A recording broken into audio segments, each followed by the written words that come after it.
from me, if things aren't working out. I'm going to verbally tell you if it's not working out. I'm going to give you an email spelling it out in writing. If that doesn't work, I'm going to give you a letter detailing exactly what you need to change in behavior, etc. And if that doesn't work, you're going on probation or you're fired. Okay. Right? I gave one guy all these, this is kind of the system I use for firing. Right.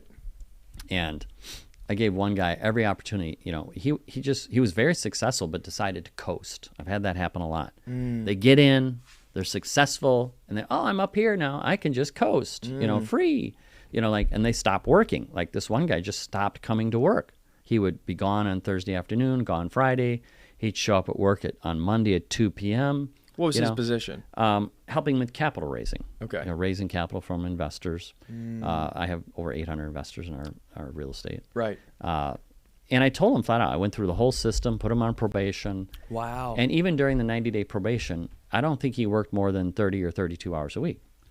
And I just watched him do this to himself, right? He was a smart guy, very personable, very extrovert. He great getting along with people, great with talking to people. And I just watched him self-implode because he thought he could coast. He was making all this money. And I'm like, no, you got to keep working hard to keep making that money. You don't get paid unless you're going to bring in the capital, right?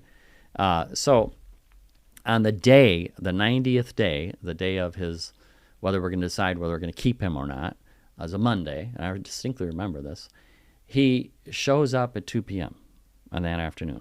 On the day that we're going to meet, the meeting's already scheduled at 3 o'clock, to talk about whether we will keep him or fire him. And he shows up at 2 o'clock.